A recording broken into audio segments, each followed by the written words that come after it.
What is up, ladies and gentlemen? Welcome back to the channel. Today, it's another week's gone by, and we had a lot of stuff to talk about in today's weekly recap kind of video, kind of podcast video. It's going to be definitely a longer video than last week's video.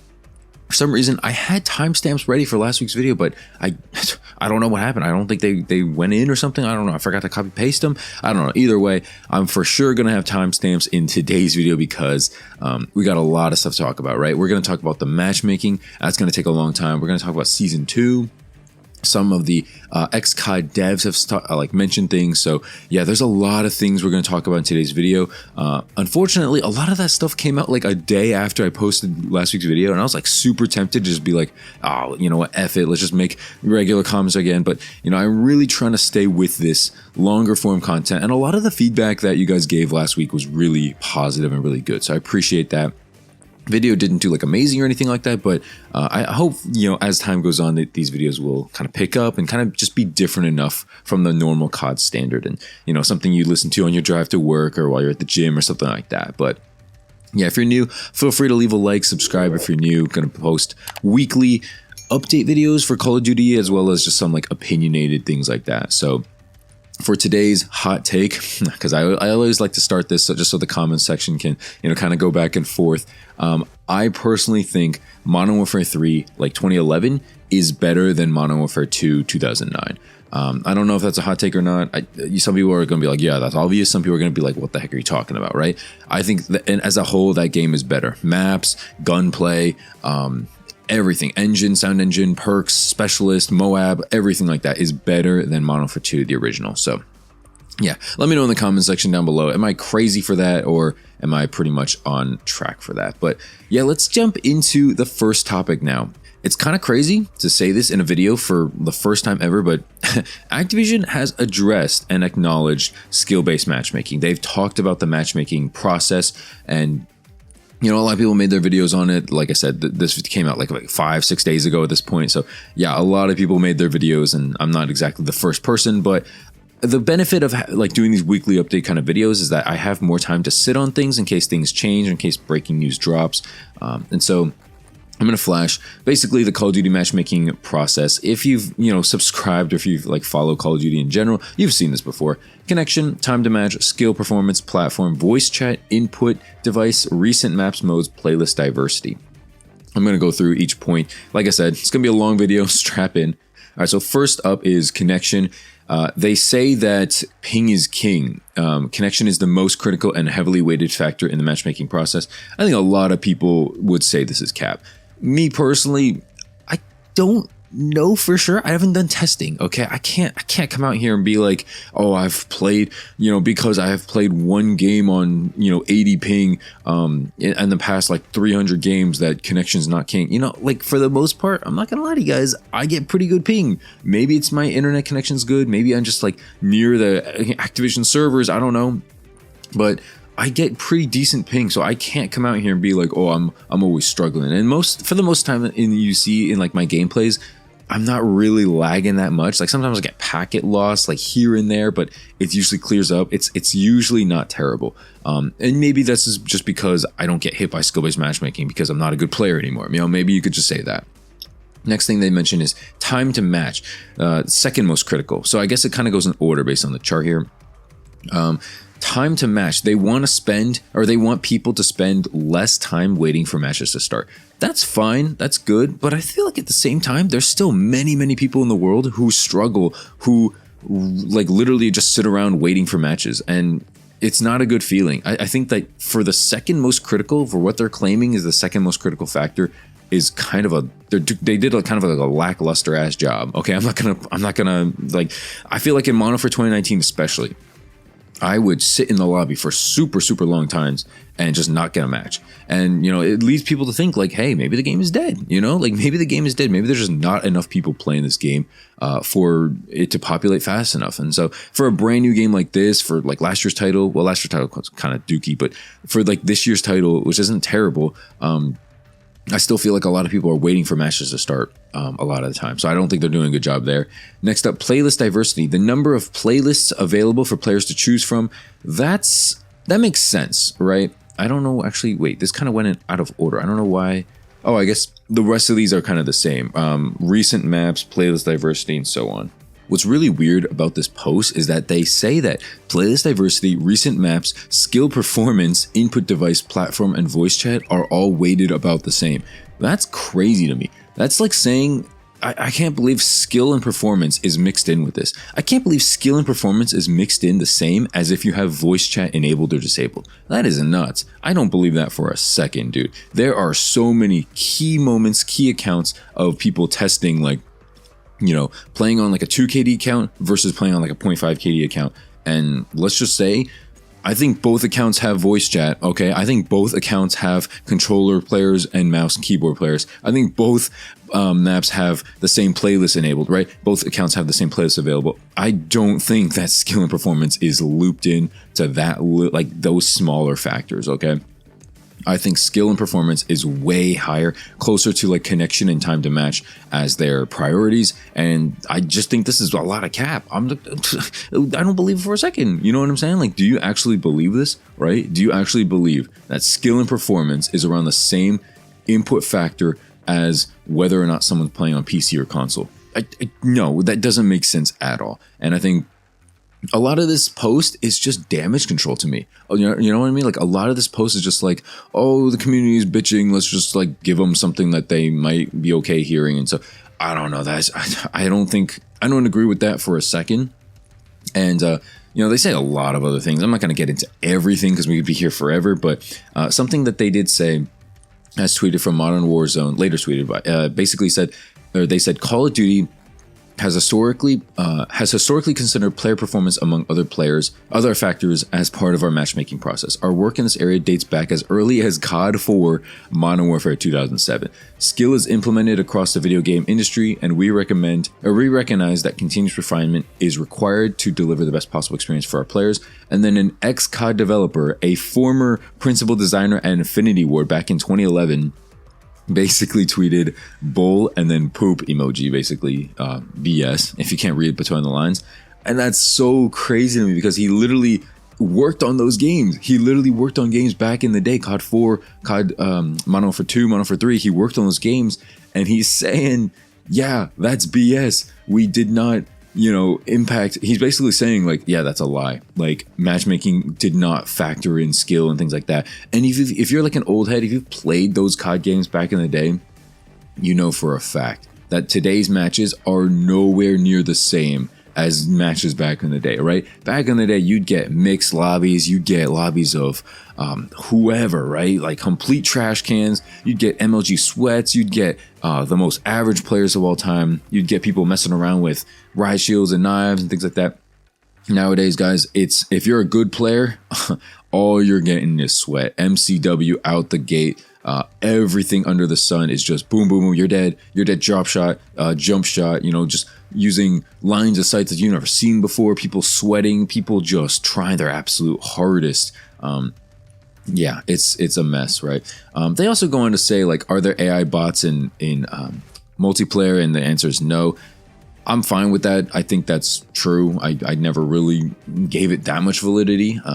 At the same time, they didn't really give proof or anything like that, but I guess there's not much you can do besides say no. I don't know. I believe it, but at the same time, there's definitely sus things going on. Next thing I want to talk about is more of the layoffs, right? So not layouts, sorry.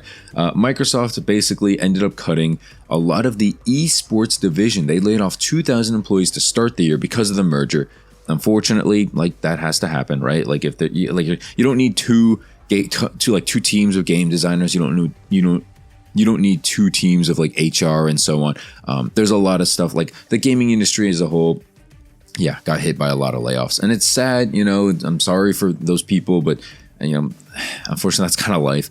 The main thing here from today's article here is that they cut off a large portion of their staff in the esports division. I believe they went from 70 down to 12 people. That is a huge cutoff. And I'm not going to sit here and say, like, I watch esports. I'm not going to sit here and say esports are my life. You know, we really need esports more. But it does suck because it happened basically after like this huge CDL event. And so, you know, if esports is already not getting a lot of support, it's kind of sucks to see like this is getting even less. A lot of the key like devs and people working there are saying like my entire team is gone. 7 years of service, I've just been laid off. Blah blah blah.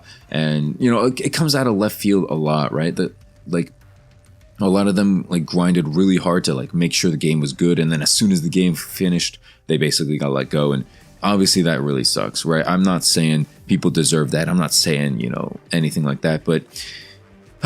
It's a sad state to see for them. It's a sad state to see for the esports community, for the people who watch esports, for the gaming companies in general, for the gaming like fans in general.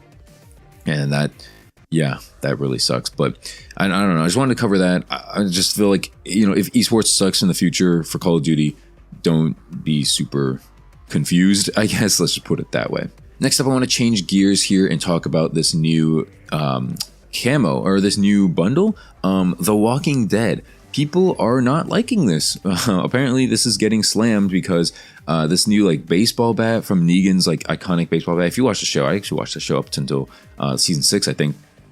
But yeah, Negan's iconic baseball bat covered in barbed wire. People are not really happy with it. Their camos are not super cool. You know what I mean? Like they went for it, but they didn't really hit. A lot of it is lazy. A lot of it is ugly, they're claiming. And so I don't know. I'm not getting it. I don't recommend buying bundles in this game. I don't recommend supporting this game, especially, even if you don't like Activision, even if you don't like Microsoft. I feel like the fact that they just laid off people doesn't really incentivize me to like want to support them. I know it's not like super like 1-to-1 ratio, but it's not a good feeling like, oh, hey, like 2,000 people just lost their job and I'm going to support the people who are like, I don't know, like firing people like that. Like I'm not saying people don't like shouldn't never get fired, but I don't know how to say it. It's just like a kind of a weird feeling at the moment to support them. And even still, dude, these camos and this bundle doesn't look out that good. I'm just gonna put it out there. You can Google it if you want. It's kind of whatever. If you're going for the master camo, just use that. Why would you buy this? I don't know. That's just me. I've never been a huge fan of bundles and stuff like that. Anyway, now let's get into the cool stuff. Season 2 of Modern Warfare 3. Finally getting into this after like 12 minutes. Kicks off on February 7th at 9 a.m. Pacific, 12 p.m. Eastern. There's a lot of stuff coming. There's a good amount of stuff. I actually might hop back on this game. Gameplay you're watching here, by the way, is super, super old. Still haven't touched Season 1 really yet. Season 1 Reloaded. It's been pretty much the same since Meat came out, and I haven't really done much else. I got the Ram 7 and I played Meat. That was pretty much Season 1 for me. But this season, hopefully, I'll actually enjoy. First off, we got the BP-50, an assault rifle coming at launch. It's a 5.56. The Ram 9, a submachine gun. Looks a lot like the Ram 7, but it's obviously a submachine gun. It's going to be coming at launch in the Battle Pass as well. Basically, like a kind of like a assault rifle counterpart, but it's more lethal at close range. A battle rifle, the SOA Subverter, in season as a weekly challenge. Cool, honestly, that they give weekly challenges. There's a Soul Render, a melee weapon in season, which actually looks like a pretty big sword. It actually looks kind of cool. There's a lot of aftermarket parts that I couldn't care less about. Season 2 is also going to get 4 new 6v6 maps and 1 new war mode experience. We got Departures, Stash House, Vista, and DOS House. Obviously, DOS House coming from Call of Duty Vanguard. Stash House looks like a small 6v6 shipment size maps. It looks like it's going to be very fun. It looks very promising. It's giving shipment vibes. And it's like a Bay Area Stash House rated by federal authorities. It's going to be good for XP gains and camo grinds. Next up is Vista. It looks really pretty. It's kind of giving Black Ops 4 vibes. It's going to be similar size to Shoe House. And it's going to be like a little ups and downs. It's kind of giving like Black Ops 3, Black Ops 4 vibes. The color scheme in this game looks really good. Next up is DOS House. It's obviously got a complete makeover, which actually looks really cool. It kind of looks like a high-rise now. Or it's set on a high-rise, I guess.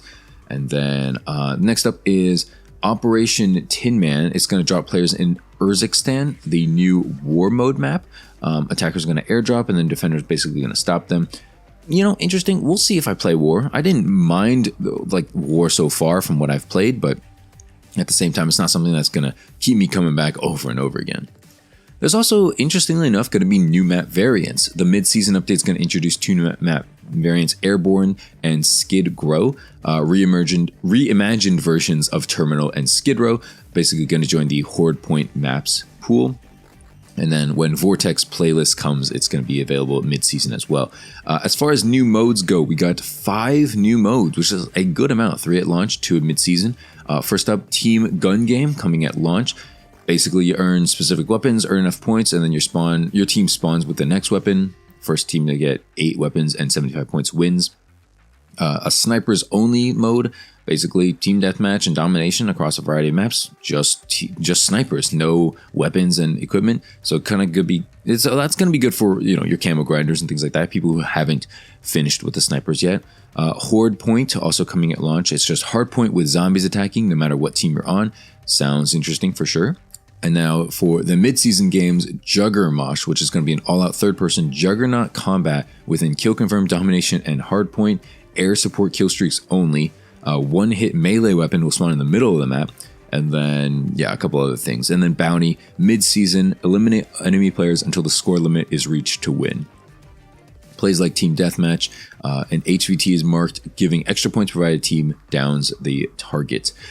So, a lot of stuff there. We actually have even more stuff. Wow, that's crazy. We got a new perk and a ninja vest. Basically, it's going to be a silent melee and throwing weapon specialist. You get 3 equipment slots, so a tactical lethal field upgrade. You get 3 gear slots. You get gloves, boot, and gear. Its bonus effects are it eliminates footstep sounds. It's immune to movement reduction effects. You get a bonus shuriken and throwing knife ammo, and then you resupply both of those every 25 seconds. So it looks good. It looks like kind of like a permanent dead silence or covert sneakers. Not sure why we're adding all these vests later on in the game. I don't know. I feel like it would just be easier to have it at the start. I don't know. And then ranked play gets a lot of new, rewards and things like that. Calling card emblem camos, cool. And then zombies gets a new story. I'm not gonna act like I'm gonna sit here and talk about zombies and care about zombies. Sorry. And actually, that's pretty much going to do it for the video, guys. I thought this video was going to go a little longer, but I feel like I covered everything pretty succinctly. I'm sure I missed some things here and there, especially like the matchmaking blog post. I definitely didn't find like everything I could have talked about in that post, but hopefully you enjoyed this video nonetheless. Feel free to leave a like, subscribe if you're new. I'm going to try to post weekly, basically right around the same time every single week about my thoughts on basically everything that happened in the past week. And sometimes a lot of things won't happen in the past week, and so I'll, talk about other topics, but, I'm going to try to keep it around the 15, 20 minute mark, 25 minutes if possible. I thought this video was honestly going to go to 25, but I guess I talked fast, or I guess I just wanted to be as succinct as possible. So yeah, hopefully you enjoyed it. Thanks so much for watching. If you did enjoy, please leave a like, subscribe if you're new. Follow me on Twitter if you haven't already. Thank you so much for watching. Leave a comment in the comment section. I'll see you guys later. Peace, and peace.